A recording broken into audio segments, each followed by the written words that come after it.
بسم اللہ الرحمن الرحیم۔ اللہ تبارک و تعالیٰ کے نام سے شروع جو بڑا مہربان نہایت رحم کرنے والا ہے۔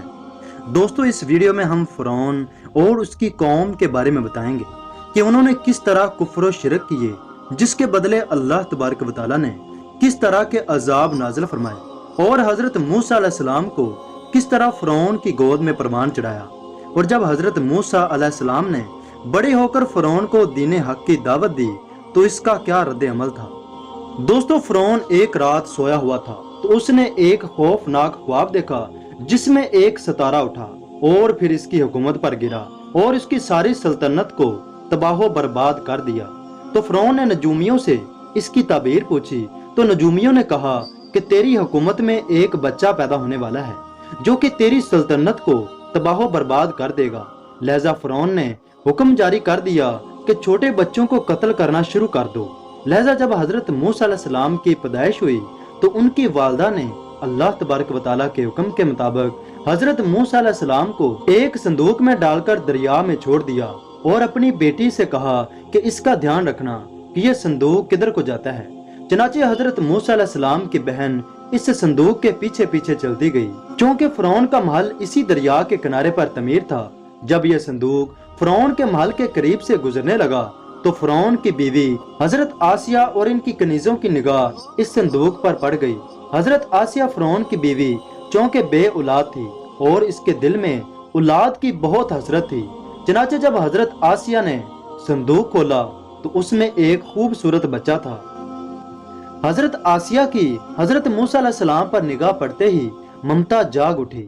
جب وہ آپ علیہ السلام کو لے کر فرعون کے پاس گئی تو فرعون نے کہا کہ یہ ہو سکتا ہے کہ یہ وہی بچہ ہو۔ تو حضرت آسیہ فرعون سے کہنے لگی کہ اتنا خوبصورت بچہ اسرائیل کا کیسے ہو سکتا ہے۔ لہذا حضرت موسیٰ علیہ السلام حضرت آسیہ کے کہنے اور اللہ کے حکم سے فرعون کے گھر پر پرورش پانے لگے۔ تو جب حضرت موسیٰ علیہ السلام کو دودھ پلانے کے لیے عورتوں کو منگوایا گیا تو حضرت موسیٰ علیہ السلام نے کسی کا دودھ نہ پیا۔ تو آپ علیہ السلام کی بہن جو کہ آپ کے صندوق کے پیچھے پیچھے آئی تھی حضرت آسیہ سے فرمانے لگی کہ میری نظر میں ایک ایسی عورت ہے جس کا دودھ یہ بچہ پی سکتا ہے۔ لہذا جب حضرت موسیٰ علیہ السلام کی والدہ کو لایا گیا تو حضرت موسیٰ علیہ السلام فوراً دودھ پینے لگے۔ چنانچہ حضرت موسیٰ علیہ السلام فرعون کے گھر پرورش پا کر جوان ہو گئے۔ فرعون چونکہ ایک ظالم بادشاہ تھا، جب فرعون لوگوں پر ظلم کرتا تو حضرت موسیٰ علیہ السلام سے برداشت نہ ہوتا اور آپ علیہ السلام فرعون کے خلاف بول اٹھتے۔ فرعون چونکہ خود کو خدا سمجھتا تھا، اس لیے وہ کسی کو بھی اپنے خلاف برداشت نہیں کر سکتا تھا۔ چنانچہ اس نے حضرت موسیٰ علیہ السلام کو اپنے گھر سے نکال دیا، اور فرعون کا ظلم حضرت موسیٰ علیہ السلام کی مخالفت کی وجہ سے اب بڑھتا جا رہا تھا۔ حضرت موسیٰ علیہ السلام چونکہ اللہ کے نبی تھے، وہ غریبوں پر ظلم کو نہیں دیکھ سکتے تھے۔ چنانچہ ایک ایسا وقت آ گیا کہ جب فرعون نے حکم جاری کیا کہ موسیٰ علیہ السلام کو پکڑ کر میرے پاس لاؤ تاکہ اسے ختم کیا جائے۔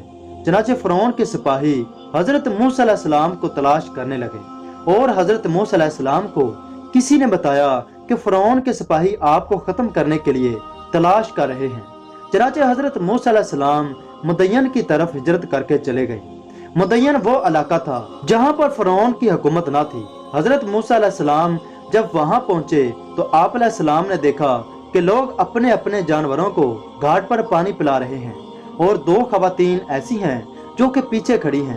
حضرت موسیٰ علیہ السلام چونکہ اللہ کے نبی تھے، آپ علیہ السلام اپنی آنکھوں سے ظلم کو نہیں دیکھ سکتے تھے۔